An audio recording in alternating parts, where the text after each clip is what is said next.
Good morning guys. तो आज हम बात करेंगे 1 फरवरी 2022 के इम्पोर्टेंट करंट अफेयर जो कि आपके आने वाले हर एक एग्जाम्स के लिए इम्पोर्टेंट है। तो पूरा वीडियो को आप ध्यान से देखिए और अगर हमारा वीडियो पसंद आता है तो इसे लाइक शेयर एंड सब्सक्राइब कीजिए। और इस वीडियोस के जो PDF है आपको हमारे टेलीग्राम चैनल पे मिल जाएंगे, जिसका जो लिंक है इस वीडियो के डिस्क्रिप्शन बॉक्स पे दिया हुआ है। तो इस वीडियो को पूरा देखें और अगर आप हमारे चैनल पे नए हैं तो इस चैनल को सब्सक्राइब करें और बेल आइकन्स को दबाएं ताकि जो इतने भी हमारे आने वाले वीडियोस हैं उसके नोटिफिकेशन आपको मिल सके। तो चलिए इस वीडियो को पूरा देखिए और चलते हैं, स्टार्ट करते हैं आज के करंट अफेयर को।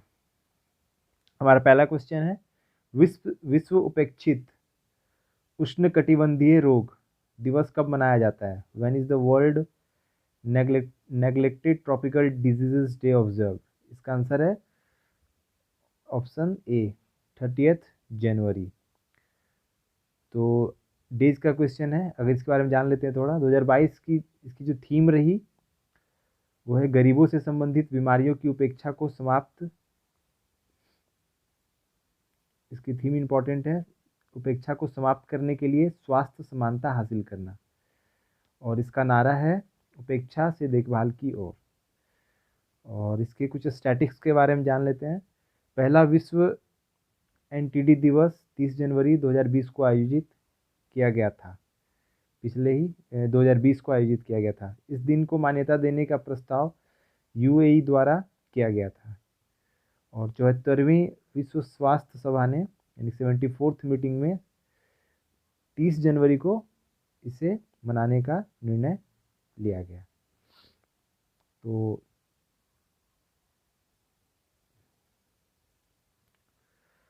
ओके, चलते हैं नेक्स्ट क्वेश्चन की ओर। विश्व कुष्ठ दिवस कब मनाया जाता है? When is the world leprosy day celebrated?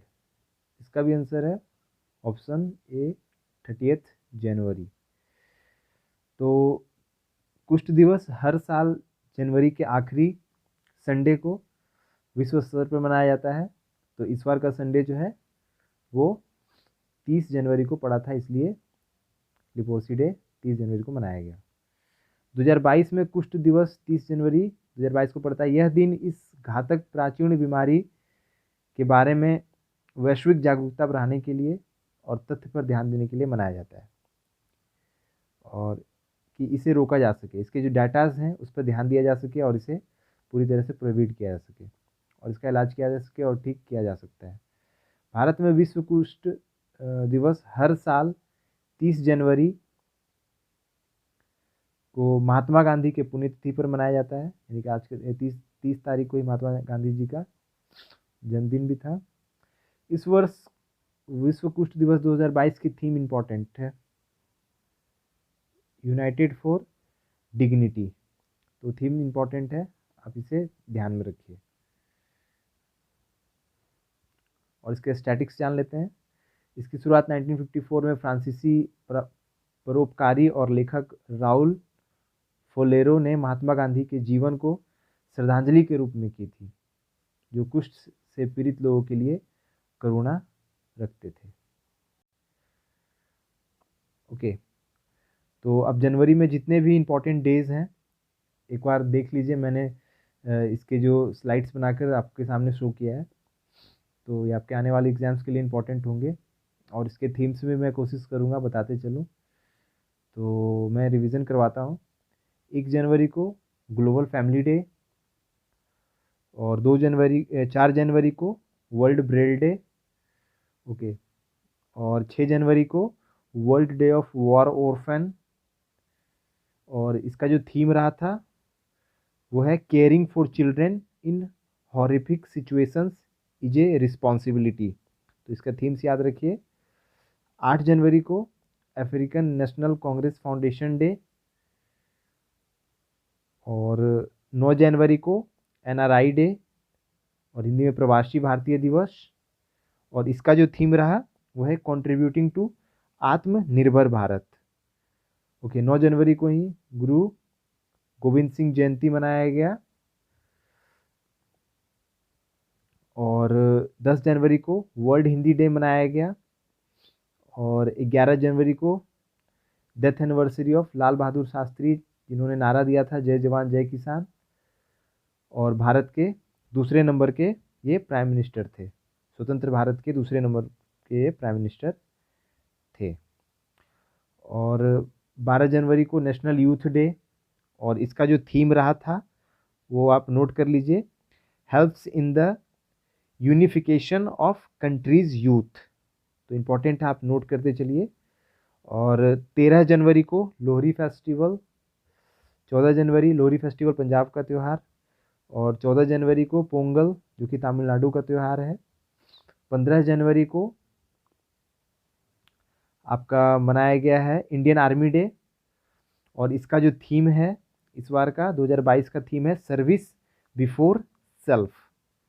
Okay, अब मैं बात करूं 21 जनवरी का, तो इसमें 24 जनवरी भी है। 21 जनवरी की अगर बात कर लें तो त्रिपुरा, मणिपुर और मेघालय अपना फाउंडेशन दिवस मनाते हैं, और इसी दिन स्थापना हुई थी। 23 जनवरी को नेताजी सुभाष चंद्र बोस जयंती मनाया गया, और 24 जनवरी को मनाया गया नेशनल गर्ल्स चाइल्ड डे, और 24 जनवरी को ही मनाया गया इंटरनेशनल डे ऑफ एजुकेशन, और 25 जनवरी को मनाया गया है नेशनल वोटर्स डे। 25 जनवरी को ही मनाया गया नेशनल टूरिज्म डे। 26 जनवरी को मनाया गया, सब जानते हैं, रिपब्लिक डे, और 26 जनवरी को ही मनाया गया है इंटरनेशनल कस्टम्स डे, जिसका थीम रहा है scaling up customs digital transformation. Okay, 28 जनवरी को मनाया गया birth anniversary of Lala Lajpat Rai, जो जिन्हें क्या पंजाब केसरी नाम से भी जाना जाता है, और द लायन ऑफ पंजाब नाम से जाना जाता है। तो ये इम्पोर्टेंट है, इसे याद रखिए। तो चलिए, अब शहीद दिवस 30 जनवरी को मनाया जाता है। ओके, चलिए चलते हैं नेक्स्ट क्वेश्चन की ओर। थीम जितने भी थे इंपॉर्टेंट है, इसे आपने नोट डाउन कर लिया होगा। किस टेनिस खिलाड़ी ने ऑस्ट्रेलियन ओपन 2020 का खिताब जीत लिया है? अब वे 21 ग्रैंड स्लैम जीतने वाले दुनिया के पहले खिलाड़ी बन गए हैं। Which tennis player has won the Australian Open 2022 title, now becoming the first player in the world to win 21st Grand Slam?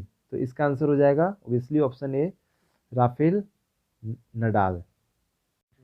तो स्पेन के ये खिलाड़ी हैं राफेल नडाल, जिन्होंने अभी जिन्होंने 21 ग्रैंड स्लैम जीतने का रिकॉर्ड बनाया है।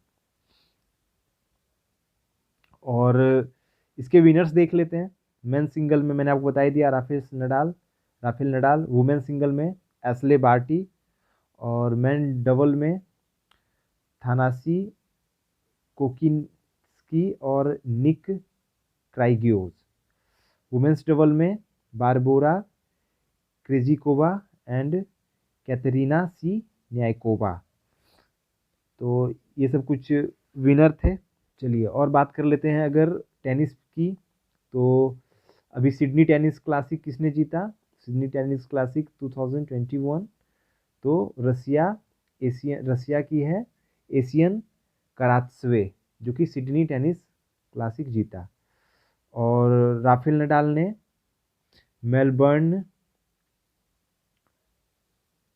समरसेट टेनिस टूर्नामेंट 2022 इन्होंने जीता। और वुमेन में किसने जीता? सिमोना हालेप ने।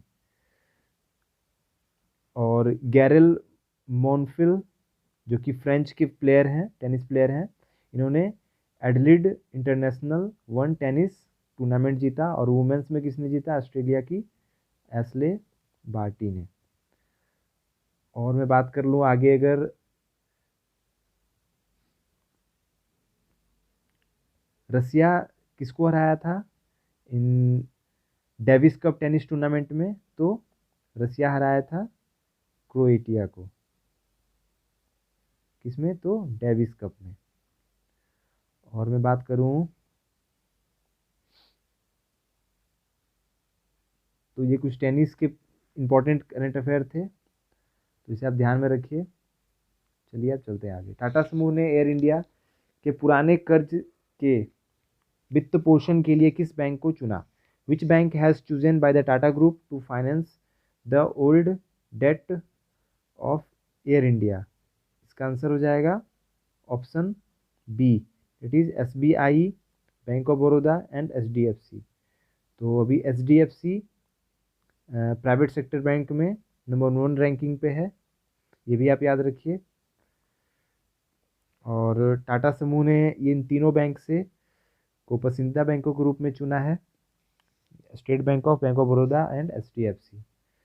और टाटा सन्स ने SBI से 10,000 करोड़ और बैंक ऑफ बड़ौदा से 5,000 करोड़ रुपए का ऋण लिया है। और 18.6% बाजार हिस्सेदारी के साथ एयर इंडिया भारत से बाहर सबसे बड़ा अंतर्राष्ट्रीय वाहक है। तो ये कुछ इसके फैक्ट्स थे। चलिए अब कुछ बैंकों के करंट अफेयर्स को देख लेते हैं। तो अभी हाल ही में सिटी बैंक ने लॉन्च किया गया फिटनेस वॉच डेबिट कार्ड। और PMC बैंक को किसके साथ टाई अप कर दिया गया है? With unity small finance bank के साथ। और उज्जीवन स्मॉल फाइनेंस बैंक जो है वो लॉन्च किया है प्लेटिना फिक्स्ड डिपॉजिट। ओके, और मैं बात कर लूँ अगर पेटीएम पेमेंट बैंक की, तो ये मोस्ट प्रेफर्ड UPI ट्रांजेक्शन्स के लिए इसे चुना गया है। और ग्लोबल प्राइवेट बैंकिंग अवार्ड्स की बात कर लें, किसने जीता है 2021? तो HDFC बैंक ने जीता है। और एयरटेल पेमेंट बैंक ने अभी शेड्यूल अपना जारी किया है 2022 के लिए। तो और RBI अप्रूव्ड किया है किनको? फिनो पेमेंट बैंक को फॉर द इंटरनेशनल ट्रांजेक्शन्स के लिए, RBI ने।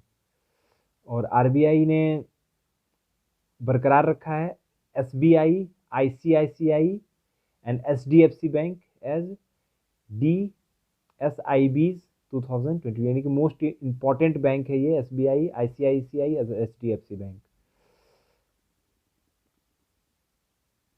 Okay, SBI card join hand किसके साथ किया है?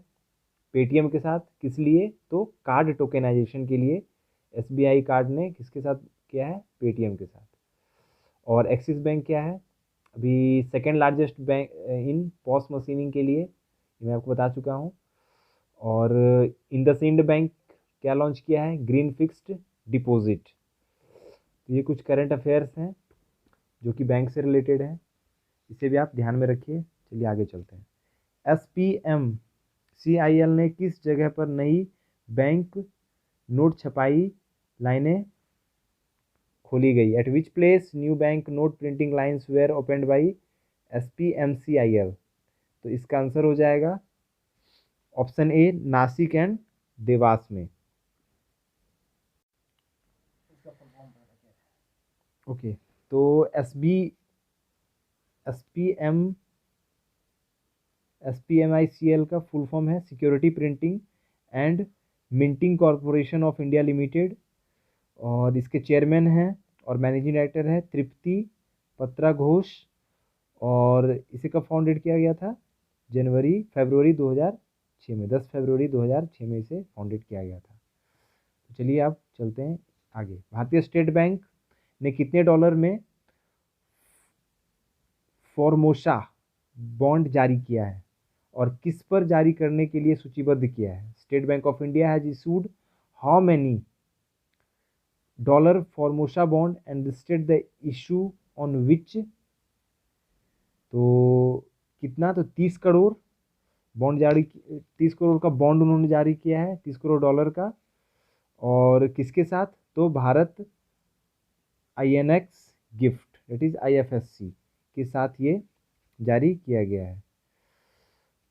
और SBI का कब फाउंडेड किया गया था? 1 जुलाई 1955 को। इसका हेडक्वार्टर मुंबई में है। और SBI के भी चेयरमैन है दिनेश कुमार खारा। चलिए आगे चलते हैं। महिला एशिया कप हॉकी 2022 भारत ने ब्रॉन्ज पदक जीतने के लिए किस टीम को हराया? मोस्ट इंपॉर्टेंट क्वेश्चन है, इसे आप नोट डाउन कीजिए। Women's Asia Cup hockey 2022 India beat which team to win bronze medal? तो इसका आंसर है चीन। 2022 महिला cup Asia Cup tournament Bharat ने चीन को 2-0 से हराकर ब्रॉन्ज पदक जीता है। 2020 महिला हॉकी एशिया कप चतुर्भुज महिला हॉकी एशिया कप का 10वां संस्करण था। यह टूर्नामेंट 21 जनवरी से 28 जनवरी 2022 तक मॉस्कोट ओमान में सुल्तान काबूस स्पोर्ट्स कॉम्प्लेक्स में आयोजित किया गया था। तो इसका वेन्यू आप याद रखिए। और जापान ने महिला हॉकी एशिया कप टूर्नामेंट में अपना तीसरा खिताब जीतने के लिए दक्षिण कोरिया को 4-2 से हराया। ओके, तो जापान ने महिला एशिया कप टूर्नामेंट में अपना तीसरा खिताब जीतने के लिए फाइनल में दक्षिण कोरिया को 4-2 से हराया। ओके, तो और कुछ भी बात कर लेते हैं खेल से रिलेटेड, हॉकी से रिलेटेड खासकर। तो अभी आपको मैं याद दिला दूं, लद्दाख जो कि इम्पोर्टेंट है, लद्दाख ने जीता है 9th women national ice hockey championship 2022। तो ये भी याद रखिए। और मैं बात कर लूँ अगर गोलकीपर, अभी सबिता पुनिया को क्या बनाया गया है? Captain of Indian women hockey team का कैप्टन चुना गया है, गोलकीपर सबिता पुनिया को। ओके, और एशिया चैंपियन ट्रॉफी जो पाकिस्तान को हराकर भारत ने ब्रॉन्ज मेडल जीता है, और कोरिया ने जापान को हराकर ये टाइटल अपने नाम किया। और एशिया चैंपियन ट्रॉफी कहाँ पर हुआ? तो बांग्लादेश के ढाका में। ओके, और मैं बात करूं, अभी स्पोर्ट्स मिनिस्टर अनुराग ठाकुर ने खेलो इंडिया वुमेन हॉकी लीग का इनॉग्रेट किया। ओके, और ये कहाँ पर किया? तो न्यू दिल्ली के ध्यानचंद स्टेडियम से ये अनाउंसमेंट किया। और मैं बात करूं, अर्जेंटीना ने किसे बीट किया? अभी 6 टाइम चैंपियन जर्मनी को जूनियर हॉकी वर्ल्ड 2021। और ये जूनियर हॉकी वर्ल्ड 2021 कहाँ पर आयोजित किया गया? तो उड़ीसा के भुवनेश्वर में। तो ये भी कुछ इंपॉर्टेंट फैक्ट्स थे हॉकी से रिलेटेड जो कि आपको याद रखना चाहिए। चलिए अब आगे बढ़ते हैं। 74वां शहीद दिवस कब मनाया गया? When was 74th martyrs day celebrated? इसका आंसर है 30th जनवरी 2022। तो डेज के मैंने सभी इंपॉर्टेंट जो डेज जितने भी हैं और उसके थीम्स मैंने आपको बता दिए। तो इस वीडियो को देखिए, आपको सभी डेज और उसके थीम्स याद हो जाएंगे। चलिए अब चलते हैं आगे, इसके कुछ स्टैटिक्स जान लेते हैं। शहीद दिवस या शहीद दिवस हर साल 30 जनवरी को महात्मा गांधी की याद में मनाया जाता है, जिनकी 1948 में नाथूराम गोडसे द्वारा बिरला हाउस में गांधी स्मृति में हत्या कर दी गई थी। इस वर्ष राष्ट्र ने 74वां शहीद दिवस 74th शहीद दिवस मनाया। यह दिन भारत की स्वतंत्रता के लिए संघर्ष और में स्वतंत्रता सेनानियों द्वारा किए गए बलिदानों को याद करने और उन्हें सम्मान देने के लिए मनाया जाता है। विश्व रूप से भारत में शहीद दिवस 23 मार्च को भगत सिंह, शिवराम जयगुरु और सुखदेव थापर को सम्मान देने के लिए भी मनाया जाता है, जिन्हें 1931 में इसी दिन फांसी पर लटका दिया गया था। तो 23 मार्च को भी शहीद दिवस मनाया जाता है, जो भगत सिंह और राजगुरु सुखदेव के सम्मान में। और आज के दिन 30 जनवरी 2022 को गांधी जी के को स्मरण करने के लिए उन्हें उनके नाम पर भी शहीद दिवस मनाया जाता है। तो चलिए अब चलते हैं आगे। भारत भर में 5 लाख महिलाओं को के स्वामित्व वाले SMB का समर्थन करने के लिए फिक्की के साथ किसने टाई अप किया? Who tie up with FICCI to support 5 lakh women around SMBs across India?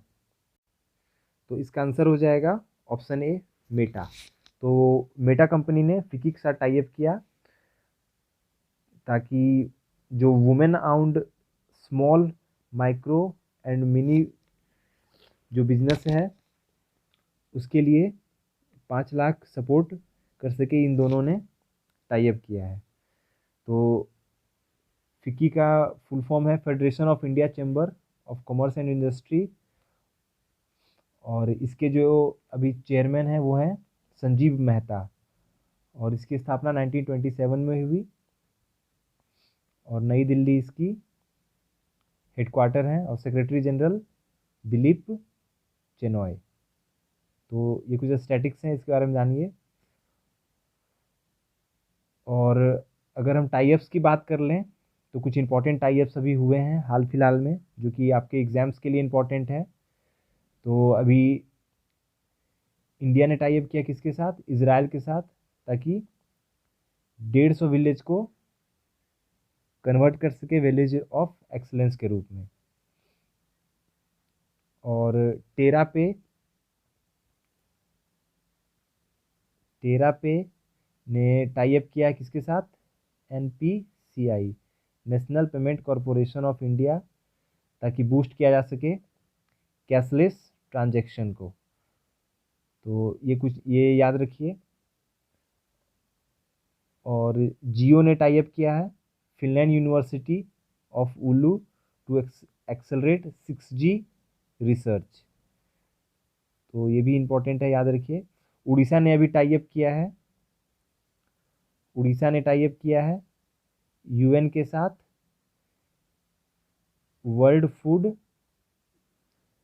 UN world Food programme के साथ, ताकि बूस्ट किया जा सके food security of small farmers के लिए। तो ये भी इम्पोर्टेंट है। और इंडिफी टाई अप किया किनके साथ? गूगल पे के साथ, ताकि डिजिटल क्रेडिट प्रोवाइड किया जा सके to small and micro industries के लिए। तो ये भी याद रखिए आप। और एक्सिस बैंक ने किसके साथ टाई अप किया है? मिंकासू पे के साथ, for biometric based banking payment के लिए। तो ये भी याद रखिए। और लेजी पे ने किसके साथ टाई अप किया है? SBM bank India. किस लिए? To launch lazy card. तो ये भी कुछ इंपॉर्टेंट फैक्ट हैं, इसे भी आप ध्यान रखिए। अडानी ग्रुप ने एग्रीमेंट किसके साथ किया है? साउथ कोरिया के साथ, ताकि डेवलप किया जा सके स्टील मिल को। हाँ, HDFC बैंक ने टाई अप किया है IPPB, that is Indian Post Payment bank, to offer banking service in rural areas. तो HDFC बैंक ने टाई अप किया है इंडियन पोस्ट पेमेंट बैंक के साथ, ताकि रूरल एरिया जो दूर दराज के इलाके हैं वहाँ पे बैंकिंग सर्विस इजीली प्रोवाइड किया जा सके। और इंडी पैसा ने किसके साथ टाई अप किया है? NSDL के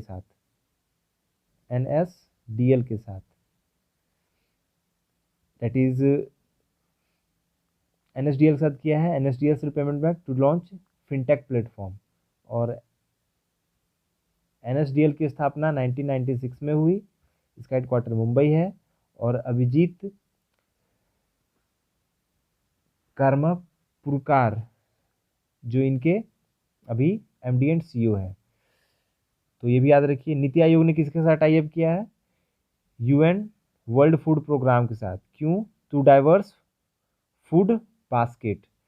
तो वर्ल्ड फूड प्रोग्राम का स्थापना 1961 में हुई, इसका हेडक्वार्टर रोम इटली है, और इसके जो एग्जीक्यूटिव डायरेक्टर हैं वो हैं डेविड बेशले। तो ये भी इंपॉर्टेंट है। NPCI ने अगेन पार्टनर किसके साथ किया है? उदेमी बिजनेस के साथ, ताकि टू इनक्रेज स्किल एम्प्लॉय। तो NPCI ने अपने एम्प्लॉय को के जो स्किल है उसको इनक्रेज करने के लिए उदेमी बिजनेस के साथ पार्टनर किया है। तो NPCI की स्थापना 2028 में हुई, इसका हेडक्वार्टर मुंबई है, और इसके जो MD हैं वो हैं दिलीप आसबे। ओके। GACL और गेल ने टाई अप किया है to establish bioethanol plant is Gujarat. ये इंपॉर्टेंट है। भी आंध्रा बैंक ने किसके साथ टाई अप किया है? United Nation Food and Agricultural Organization के साथ, ताकि सस्टेनेबल एग्रीकल्चर डेवलप भारत में किया जा सके। तो ये भी कुछ इंपॉर्टेंट है। और FAO का हेडक्वार्टर रोम इटली में है, और इसके जो हेड हैं वो हैं क्यू डोंग्यू, और इसका जो स्थापना हुआ वो 16 अक्टूबर 1945 को हुआ।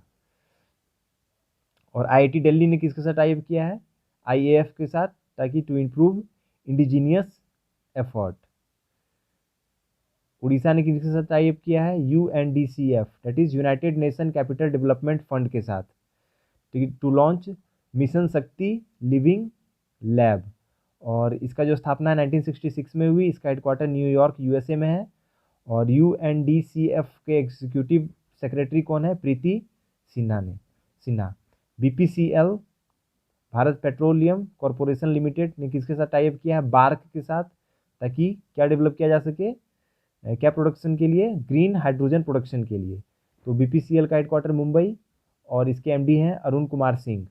ओके, तो ये कुछ इंपॉर्टेंट टाइप्स हैं, और भी हैं बट मैंने आपको बता दिया, इसे आप याद रखिए। ओके, इसके बारे में स्टैटिक्स जानते हैं। सोशल मीडिया की दिग्गज कंपनी मेटा ने पूरे भारत में 5 लाख महिलाओं के नेतृत्व वाले छोटे व्यवसायियों का समर्थन करने के लिए उद्योग निकाय फिक्की से भागीदारी की। और इस कार्यक्रम के तहत फिक्की की एम्पावरिंग द ग्रेटर 50% पहल के साथ साझेदारी करेगी। यह पहल महिलाओं के लिए एक सहायक परिस्थितिक तंत्र बनाएगी और उन्हें देश के समग्र विकास में योगदानकर्ता बनाने के लिए प्रेरित करेगी। शॉर्टली कहें तो वुमेन एम्पावरमेंट के लिए इन दोनों ने टाई अप किया है। ओके, चलिए अब आगे। पेटीएम मनी ने लॉन्च किया भारत का पहला बुद्धिमान संदेश वाहक, जिसे किस नाम से जाना जाता है? Paytm Money has launched India's first intelligent messenger known as Pops, option A. तो इसके साथ उपयोगकर्ता अपने स्टॉक से संबंधित जानकारी ले सकेंगे, और उनके पोर्टफोलियो के बारे में बाजार समाचार और महत्वपूर्ण बाजार आंदोलनों को एक आसान उपभोग प्रारूप में सभी एक ही स्थान पर प्राप्त कर सकेंगे।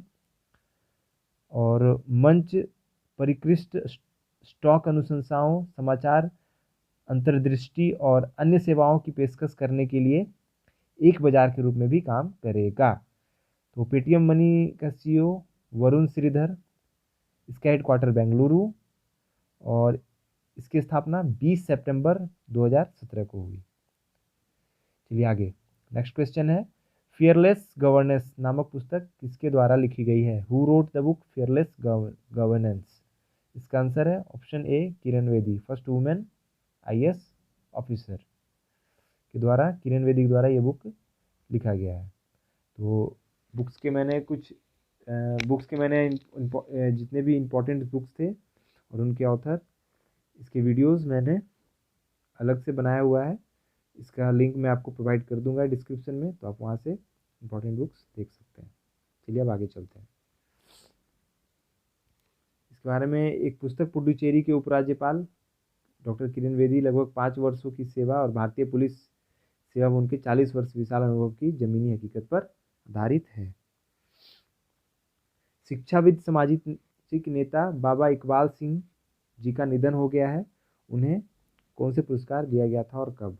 तो इसका आंसर है पद्मश्री। तो ये भी इम्पोर्टेंट है, इसे आप याद रखिए। और इसके बारे में जान लेते हैं। इकबाल सिंह किंगरा, जो सिख समुदाय के एक भारतीय सामाजिक आध्यात्मिक नेता और एक शिक्षाविद थे, 95 वर्ष की आयु में उनका निधन हो गया। सामाजिक कार्यों के क्षेत्र में उनका योगदान के लिए उन्हें 2022 में पद्मश्री से सम्मानित किया गया था। उन्हें 2008 में इटर्नल यूनिवर्सिटी और 2015 में अकाल यूनिवर्सिटी गुरु की काशी की स्थापना की। तो इसके बारे में फैक्ट्स थे, इसे भी आप याद रखिए। 150 गांवों को उत्कृष्टता के गांवों में बदलने के लिए भारत ने किसके साथ समझौता किया है? With whom did India sign an agreement to convert 150 villages into villages of excellence? इसका आंसर है इजराइल, ऑप्शन ए। तो किसानों को कृषि क्षेत्र में नवीनतम तकनीक अपनाने की मदद करने के लिए ये भारत सरकार ने देश के 12 राज्यों में 150 उत्कृष्टता के गांव बनाने के लिए इजराइल सरकार से साथ हाथ मिलाया है। कृषि को अधिक लाभदायक व्यवसाय बनाने के लिए इजराइल तकनीकी सहायता और अन्य विशेषताएं प्रदान करेगा।